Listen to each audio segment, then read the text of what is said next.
Senador Germano Ferrer, com a palavra do PTB.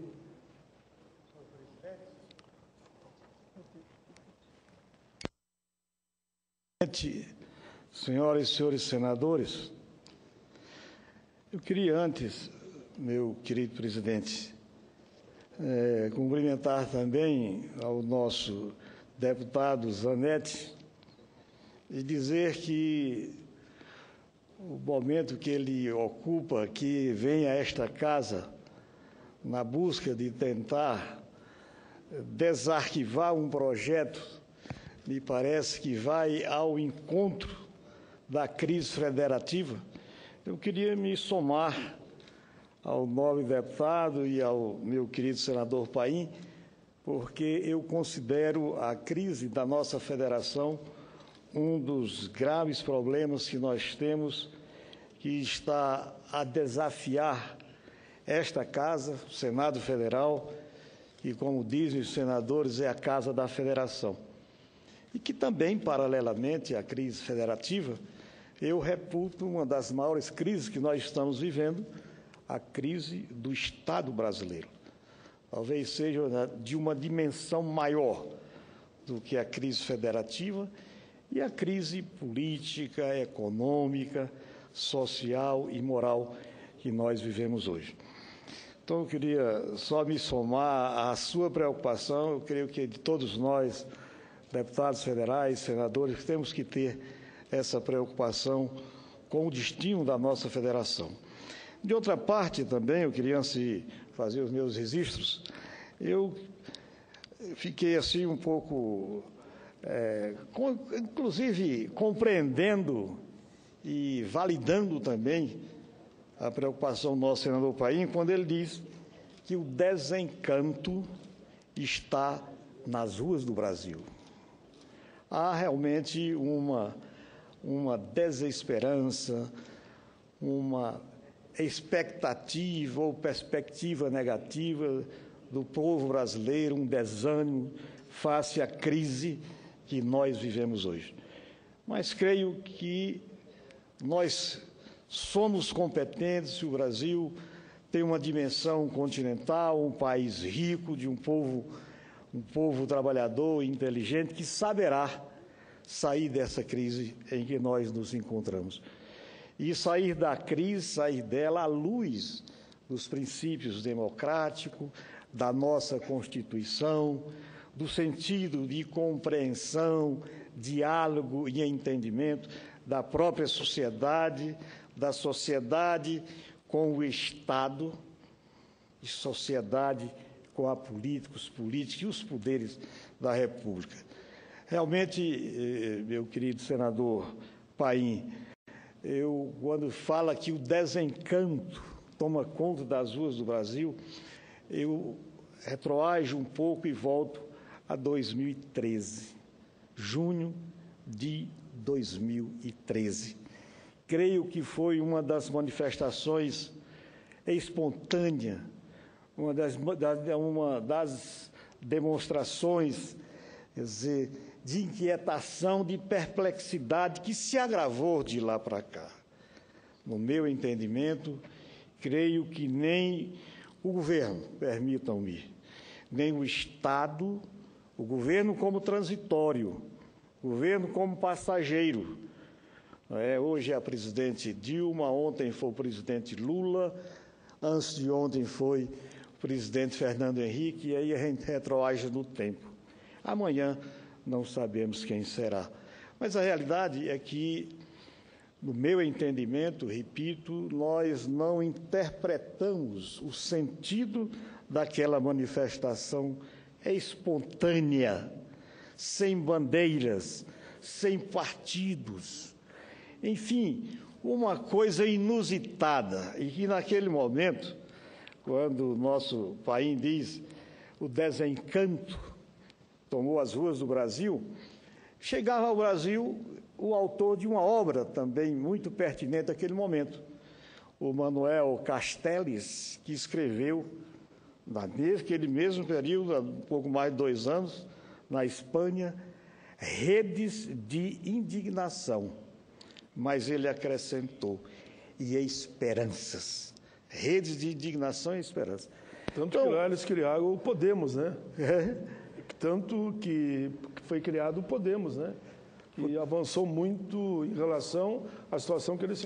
Exatamente. E eu acrescentaria, só para concluir o comentário que eu queria fazer sobre as palavras de Vossa Excelência, é que o desencanto toma conta das ruas do Brasil, que também tome conta de nossas ruas, de nossas praças, logadouros públicos, a esperança no Brasil. Eu creio que nós temos todas as condições materiais, espirituais, tecnológicas, de inteligência, de cultura, para superarmos essa grande crise que atravessamos à luz da Constituição, sem quebra dos princípios da ordem constitucional, sobretudo. Mas eu queria, senhor presidente, senhoras e senhores senadores, fazer um registro com tristeza, que o Piauí, o estado do Piauí, especificamente a região de São Raimundo Nonato, perdeu um grande padre, um grande sacerdote, um grande evangelizador, um homem que traduz a bravura do Nordeste, sobretudo do Nordeste semiárido, Nordeste da Caatinga, que é o padre Lira Parente, Manuel Lira Parente. Morreu no sábado aos 96 anos, dos quais 70 anos de padre da Igreja Católica. E esse padre foi um lutador para enfrentar o problema da seca, da agrura, da falta de água, das condições adversas do Nordeste, enfim, de uma região que tem um potencial muito grande, mas que sempre foi vítima de injustiça que no que se refere a transferências de recursos para aquela região. O padre Lira, como eu disse, ele morreu aos 96 anos, com 70 anos de padre, de ordenação e vida sacerdotal. Também foi prefeito da cidade de São Raimundo Nonato, para onde ele migrou logo após a sua ordenação, e lá foi prefeito dessa cidade de São Raimundo Nonato. O padre Lira fez uma administração exemplar no que se refere à época, sobretudo, à educação no município de São Raimundo Nonato. Mas ele, logo após seus 26, 27 anos, ele migrou para um povoado, uma região que tinha, à época, 20 e poucas casinhas, era uma comunidade rural, e no princípio tinha o nome de Curral Novo, e fez uma grande revolução. Hoje, essa comunidade da época transformou na cidade de Dom Inocêncio, pela inteligência, pela sabedoria, por acreditar na fortaleza, na potencialidade, na bravura do homem nordestino, chegou a fundar uma grande fundação, a Fundação Ruralista, e, posteriormente, essa comunidade rural transformou-se no hoje município do Inocêncio, com uma população superior a 10 mil habitantes. Senador Romano Ferreira, quando você toma um copo de água envelhecido, eu quero só cumprimentar essa moçada que está aqui, alunos do ensino fundamental do Colégio Dom Pedro II de Brasília, DF. Está feito o registro e o carinho, e dizendo que vocês estão assistindo um grande senador, senador Romano Ferreira, do PTB do Piauí, e aqui no plenário está o ex-deputado federal constituinte, Zanetti, do Rio Grande do Sul. Sejam bem-vindos. Aqui é a casa dos adultos, dos jovens e também das crianças e adolescentes como vocês. Isso aqui é a casa do povo, consequentemente, é a casa de todos vocês. Sejam bem-vindos ao Senado Federal e ao Congresso Nacional. Então, senhor presidente, como eu dizia anteriormente, o padre Lira, uma das obras mais importantes que ele realizou durante 3 mandatos de prefeito Dom Inocêncio, foi erradicar o analfabetismo.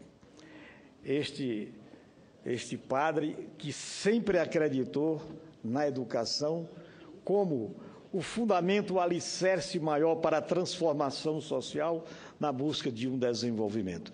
E mesmo as condições adversas daquela região, daquela área, quando chegou não tinha água, não existia nada, ou seja, o governo, o Estado, o município ainda não se fazia presente ali. E ele transformou e criou um grande município que ainda tem problemas, como todos os municípios do Brasil têm problema. As ações sociais dele, voltadas também para o trabalho, ele fez uma revolução cultural, chegou à Inglaterra, à Austrália, à Europa, através dos bordados, dos crochês, que era feito em exposição na Europa, inclusive gerando receita para o Estado, aliás, uma região que vivia de uma agricultura de sobrevivência. Então, o padre Lira, que eu tenho a honra de fazer o registro do seu falecimento, mas da obra que ele deixou, tudo aquilo teve uma repercussão não só junto às universidades do Nordeste, principalmente aquelas que buscavam buscar alternativas para o semiárido. Ele foi o primeiro, aos 70 anos atrás, a introduzir as cisternas no âmbito das cidades, das comunidades, dos povoados e das cidades lá do semiárido do Piauí e do Nordeste. Então, faço esse registro, lamentando profundamente, mas ressaltando a obra do padre Lira. E eu tenho aqui também um livro, só para registrar, sobre a vida do padre Lira, monumental Homem de Deus, de autoria do Marcos Damasceno, um jovem também da região, da área onde o padre Lira atuou profundamente. Aí gostaria, mas questão de tempo, vou deixar de ler uma apresentação desta obra feita pelo padre José Herculano Negreiros, que também foi prefeito da cidade de São Raimundo Nonato. Mas, senhor presidente, senhoras e senhores senadores, eu queria mais uma vez me reportar sobre a questão da seca, da falta de água no nosso semiárido, especialmente dessa região onde morou o padre Lira, foi prefeito de São Raimundo Nonato, fazer um registro sobre as dificuldades, profunda crise que passa aquela região. Começando, por exemplo, dizendo que o sistema de captação de água na região semiárida piauiense está em colapso. As barragens, que são os principais pontos de captação de água para abastecimento de água naquela região e para manter a operação carro-pipa, estão com a capacidade abaixo de 25%, de acordo com a Secretaria Estadual de Defesa Civil. Também diz que a qualidade está totalmente comprometida para o abastecimento humano. O governo do Estado tem se mobilizado e busca minimizar o problema com poços e adutoras de engate rápido. Em recente visita à região São Raimundo Nonato, constatamos a situação crítica daquela região.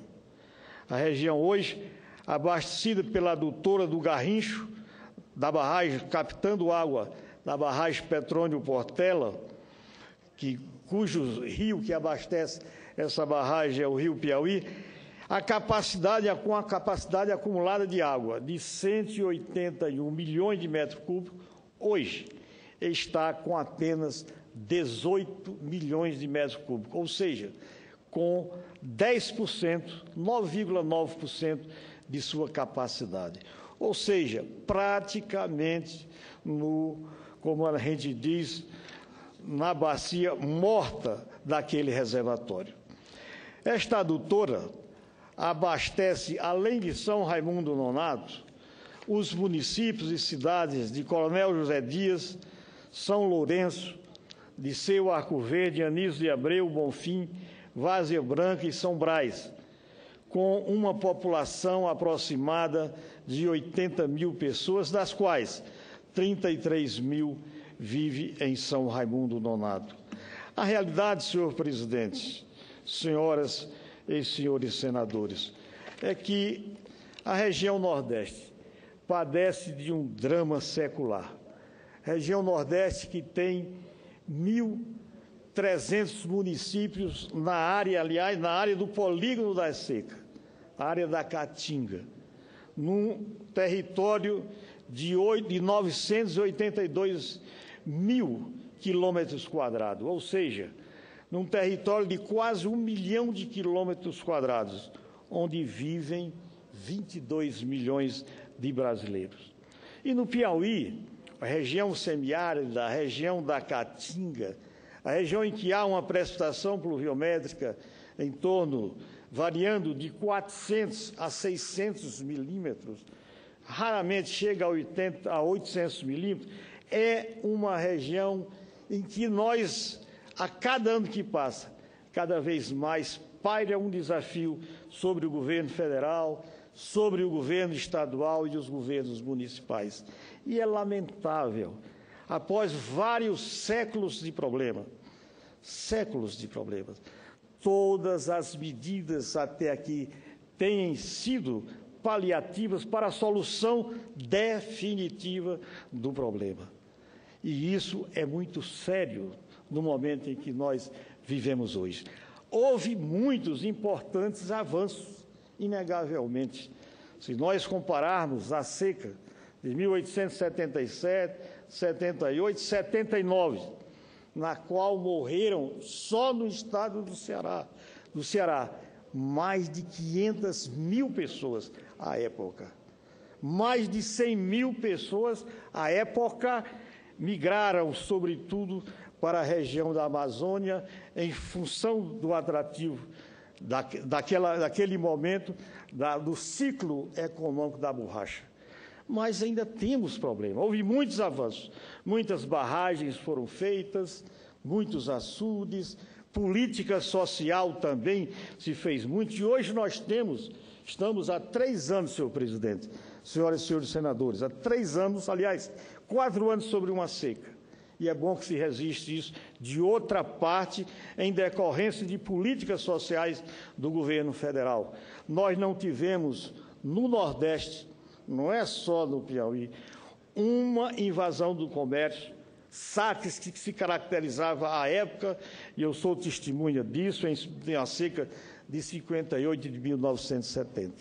Houve, sim, avanços. Hoje o comércio do interior, do Nordeste, é dinamizado em função das políticas de transferência de renda. Não há o que havia no passado.